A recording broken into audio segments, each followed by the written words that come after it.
Bonjour, ça va? Parce que moi ça va. Aujourd'hui, on va parler d'un des jeux les plus attendus de cette année et qui est la suite du GOTY 2018. Je veux bien sûr parler de God of War Ragnarok.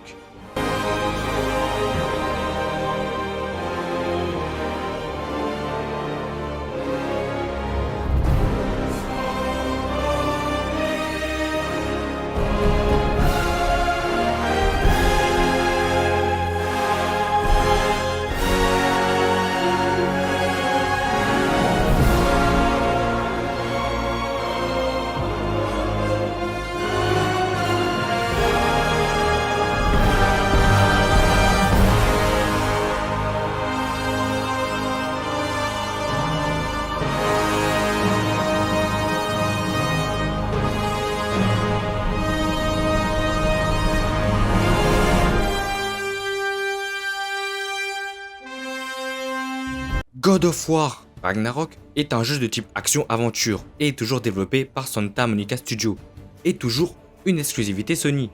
Il est la suite directe de l'excellentissime God of War de 2018, qui est lui-même la suite reboot de la trilogie originale qui s'intitule également tout simplement God of War, où on suit notre Giga Chad, dieu de la guerre préféré Kratos, dans sa quête de vengeance, qui consiste à foudroyer tout le panthéon olympien. Foudroyer Zeus. Ah.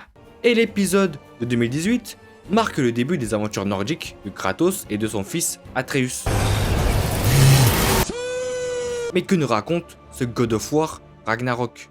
Après avoir achevé leur voyage consistant à disperser les cendres de Faye, femme de Kratos et mère d'Atreus, de la plus haute montagne des 9 royaumes, et d'avoir situé quelques dieux au passage, comme Magni, Moji et surtout Baldur, nous retrouvons notre papa de Chad Kratos et Atreus en plein Fimbulvetr, un très long hiver, signe du Ragnarok. Alors que père et fils menaient leur vie tranquillement, ils se feront attaquer par Freya, qui est la très mauvaise parce que Kratos a quand même buté son fils quoi. Après avoir échappé à Freya, à enterrer leur loup Fenrir et voir Atreus se transformer en ours, c'est alors que le dieu le plus connu et le plus puissant de la mythologie nordique débarque. Je veux bien sûr parler...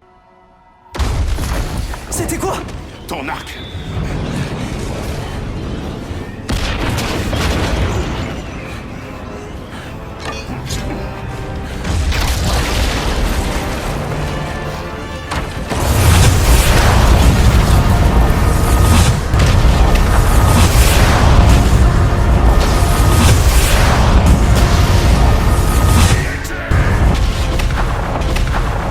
Mais t'enculé! Oups, pardon, c'est pas lui. Bon, blague sur le MCU faite. Oui, donc Thor débarque au KLM chez Kratos. Pour boire un coup, visiblement. Mais Odin débarque également. En gros, chez Kratos, c'est open bar, quoi. Odin propose à Kratos d'arrêter de lui casser les couilles en tuant des dieux. Parce que c'est pas cool pour Odin, quoi. Et en même temps, je le comprends. Tout ça en échange de la paix. Ce à quoi Kratos répond bien évidemment Non. Et là, grosse bagarre de dingue entre Thor et Kratos au lac des Neufs. Et après avoir bien montré sa supériorité, Thor se casse. Kratos en a marre de ses conneries, décide de rester caché et de pas prendre part au Ragnarok. Sauf que Atreus n'est pas d'accord et a un plan. Chercher le dieu de la guerre nordique Tyr et chercher un moyen d'empêcher le Ragnarok. Grosso merdo, c'est ça. God of War Ragnarok. J'attendais ce jeu. Après avoir fait l'épisode de 2018 que j'ai trouvé excellent, je n'avais qu'une seule envie, faire ce God of War Ragnarok et retrouver ses personnages attachants. Nous jouons toujours Kratos, l'ancien dieu de la guerre de la mythologie grecque. Avec toujours son crâne chauve magnifique, sérieux. Sérieux, j'ai pas vu un crâne aussi divin que depuis Zizo et The Rock. C'est dire le niveau du gars. Masterclass. Après avoir détruit l'Olympe, Kratos a décidé de mettre le massacre de Dieu derrière lui et de devenir une meilleure personne. Kratos est en pleine quête de rédemption, pas que pour son bien à lui, mais aussi pour son fils Atreus, parce qu'il n'a pas envie qu'Atreus devienne comme lui. Mais il reste toujours aussi vénère quand il le faut. Dans le jeu, tu sens qu'il hésite à redevenir celui qu'il était avant, surtout quand il voit son fils en danger. Et puis certaines scènes avec lui sont vraiment touchantes, et ça c'est très étonnant pour un personnage comme Kratos. Mais c'est aussi très intéressant. Il y a aussi Atreus qui maintenant est un adolescent, et là où dans celui de 2018 il était toujours derrière son père, là on retrouve un Atreus plus affirmé et qui prend même des initiatives, que Kratos ne comprend pas toujours. Atreus est en pleine crise d'adolescence, il en a marre que son père ne l'écoute pas, alors que lui il veut lui prouver qu'il est capable d'accomplir des choses et de prouver sa valeur. Il est en quête d'émancipation. Alors parfois il peut être énervant, mais c'est le développement du personnage qui veut ça. Et puis il restera toujours moins énervant que la fois où il a appris qu'il était un dieu, n'est-ce pas? Il y a aussi Mimir qui est toujours aussi cool, Freya qui va à tout prix buter Kratos, mais bon, spoil, au final elle apprend que la vengeance c'est pas bien et que ça ne résout rien. Et donc du coup, elle revient du bon côté. Un classique. Brock et Sindri, les deux nains forgerons qui apportent toujours ce petit brin de légèreté au milieu de cette ambiance sérieuse. D'ailleurs, les deux ont un développement assez inattendu et très intéressant. Et enfin, les dieux nordiques. Alors on a Thor qui franchement en impose grave, même plus que le Thor du MCU. Oui, c'est toi que je vise, Thor Love and Thunder. Tu livres. Odin, le dieu des dieux, qui est très surprenant, on va dire. Tyr, où je ne ferai aucun commentaire dessus, parce que déjà, un dieu de la guerre qui ne veut pas se battre. Bon voilà quoi. Fais-moi voir ta gueule de guerrier! Comme l'épisode de 2018, le jeu est entièrement en plan séquence, c'est-à-dire aucun cut entre les scènes, ce qui donne une approche très cinématographique et permet des mises en scène de taré. Et la caméra est toujours une caméra épaule, qui permet une bonne immersion du jeu, même si elle a quand même quelques limites à mon goût. En tout cas, rien de nouveau à l'horizon, mais il y a une grande nouveauté pour cet épisode. Atreus est entièrement jouable à certains moments du jeu. Et personnellement, je m'y attendais vraiment pas. Et ça fait plutôt plaisir, car ça change. En plus, son gameplay est très cool. Déjà, il est beaucoup plus rapide que Kratos. Bon, après, vu son gabarit, c'est logique. Son agilité lui permet plus facilement d'esquiver les attaques ennemies. Et vu qu'Atreus est beaucoup plus fin que son daron, ça fait qu'on a une meilleure vue d'ensemble pour les mobs. Et en plus, il peut se changer en loup, grâce à sa rage. Comme Loki quoi. Mais bon, j'ai quand même préféré jouer Kratos. Parce que Kratos quoi, son gameplay est toujours aussi jouissif.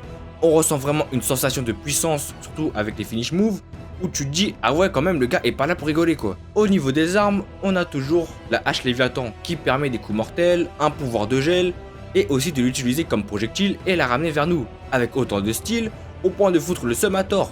Et il y a aussi les mythiques lames du chaos, avec lesquelles c'est toujours aussi jouissif de les contrôler. Lames du chaos qui sont plutôt utiles quand il y a beaucoup d'ennemis, et de les brûler en même temps. En plus, elles servent aussi de grimpin, donc ça rajoute une nouvelle utilité, donc c'est plutôt cool.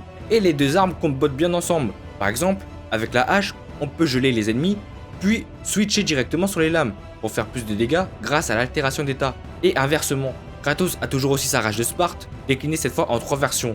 La colère, qui est un enchaînement de coups normaux, la fureur, qui est un coup surpuissant, et la bravoure, qui permet de se régénérer. Mais attention spoil, au cours de l'aventure, Kratos obtient une nouvelle arme, la lance de Draupnir, qui est une arme plus appropriée au combat à distance. Et putain, cette arme est vraiment cool. Déjà, ça a approfondi le combat à distance avec Kratos. Bon, c'est toujours cool de balancer la hache, mais généralement j'ai plus tendance à trancher les mobs au corps à corps avec ma hache, alors qu'avec la lance, je m'amuse vraiment quand je suis à distance. La particularité de la lance, c'est qu'on peut balancer d'autres lances, et les faire exploser quand elles sont accrochées à l'ennemi, comme des mines quoi. Et je dois avouer que c'était plutôt plaisant de faire ça la première fois.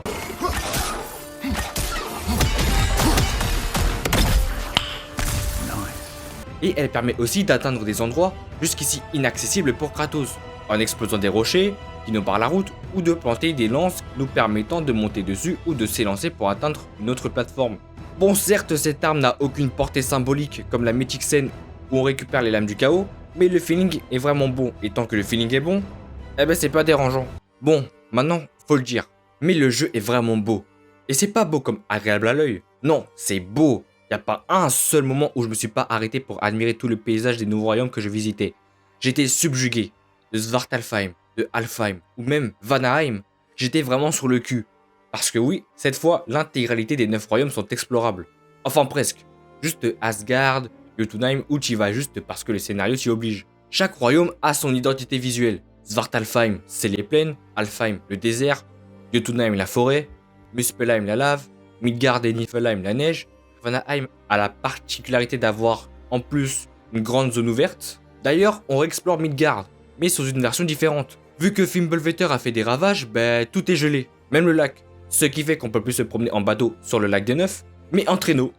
Oui, Santa Klatos carrément. Et aussi, on n'a plus accès au temple de Tyr qui permet de passer d'un royaume à un autre. Et c'est pour ça que maintenant, Kratos, Atreus et Mimir vivent chez Brock et Sindri, le temps du voyage. Et autant vous dire que ça donne des scènes assez atypiques pour un God of War.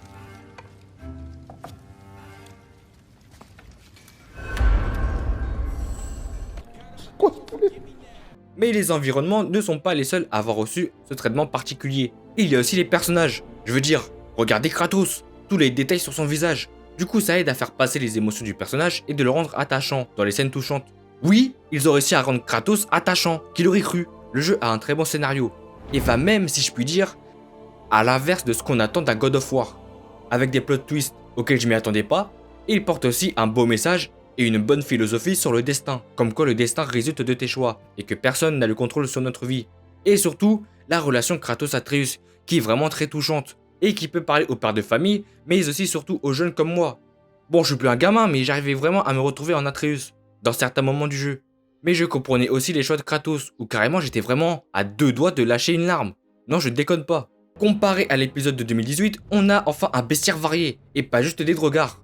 Bon, il y avait d'autres mobs que des drogards, mais bon, c'est ça qu'on voyait principalement. Là, dans chaque royaume, on voit au moins un nouveau type d'ennemi. Il y a aussi beaucoup plus de boss qu'avant. Alors les boss de celui de 2018 étaient très bons, mais j'avais ce goût de pas assez.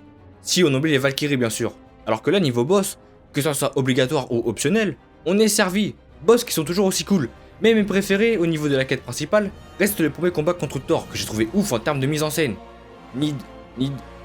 Nintendo que je vais t'appeler, et Gram, que j'ai aimé grâce à leur carrure imposante. Du côté des quêtes secondaires, elles sont plutôt cool. Non seulement ça permet d'en apprendre plus sur le lore de l'univers, mais aussi de plus approfondir les relations entre les personnages, comme par exemple Kratos qui veut aider Atreus à sauver un Avgufa, alors que de base il s'en tape, mais il tient juste à passer du bon moment avec son fils. Et ça c'est beau. Et puis je kiffe toujours autant les discussions entre les personnages pendant les trajets en bateau, ça rajoute un petit plus. Et il faut parler des musiques de Bir McCreary, qui sont juste absolument phénoménales. Et surtout dans les grandes scènes, où putain la musique est tellement puissante que t'es vraiment pris dedans, et c'est très très fort. D'ailleurs pour moi les OST de la licence God of War font partie des meilleurs au niveau des exclusivités Sony. Oui. Mais malheureusement, God of War Ragnarok, tout excellent soit-il, n'est pas exempté de défauts. Le rythme du jeu qui est assez inégal faut le dire. Alors le jeu commence comme celui de 2018 avec Baldur. Là, on a l'attaque de Freya et le combat contre Thor. Bon c'est excellent, mais après 4-5 heures, le rythme dégringole à une vitesse phénoménale. Et ceux qui ont fait le jeu savent de quoi je parle bien évidemment du bois de fer. Oh misère, qu'est-ce qui s'est passé? Sérieusement, c'est la pire partie du jeu. Pourquoi c'est pourri? Parce que pendant plus de 2 putains d'heures, tout ce qu'on fait, c'est de ramasser des fleurs et des fruits, et tout ça à dos de yak. Oui, nous sommes toujours sur God of War Ragnarok. Ça c'est ma fusée, enculé de ta mère. Alors oui c'est beau, mais putain, on se fait chier. Heureusement qu'il y avait un boss plutôt sympa à la fin, mais même ça sauve pas. Et heureusement qu'après, le niveau remonte. D'ailleurs, vous voyez le Ragnarok? Eh ben, il dure 2 heures max. Et même si je trouve cette partie géniale, j'ai ce sentiment qui me dit qu'ils auraient pu en faire plus. Genre aller plus loin dans l'exagération. Enfin c'est God of War quoi. Limite j'ai l'impression qu'ils se retiennent. Je veux dire, c'est la guerre. C'était le moment de lâcher tous les ballons et de se faire plaisir dans le what the fuck. Et peut-être que c'est à cause du fait que le jeu est aussi sorti sur PS4, ce qui fait qu'ils ont été limités, mais ça on le saura jamais. Et ça me constipe le fait de voir que cette putain de cueillette dure plus longtemps que le plus grand événement du jeu. La caméra qui peut parfois être capricieuse, et vu que c'est une caméra épaule, bah c'est pas toujours pratique quand il y a beaucoup d'ennemis, et le système de lock qui est vraiment hasardeux. Et enfin, le plus gros défaut de ce jeu, c'est ce putain de backseat. Alors le backseat, c'est quand le jeu te tient par la main pour avancer dans l'histoire. Sérieux, chaque énigme qu'on doit résoudre pour avancer, les sidekicks te spoilent la solution. Et c'est même pas 5 minutes après, c'est direct. T'as même pas le temps de réfléchir que tu connais déjà la solution. Et c'est saoulant. Les seules fois où j'ai galéré sur des énigmes, c'est quand les sidekicks par miracle fermaient leur gueule. Je veux bien que c'est pour rendre plus facile l'avancée des débutants, mais je sais pas. On peut pas faire en sorte que l'IA t'aide genre après 10-20 minutes de réflexion, ça laisserait déjà plus de temps pour réfléchir. Ou alors tout con, mettre une option pour désactiver le backseat, c'est pas compliqué. Et puis merde, je joue à God of War ou à Dora l'exploratrice là. Boy.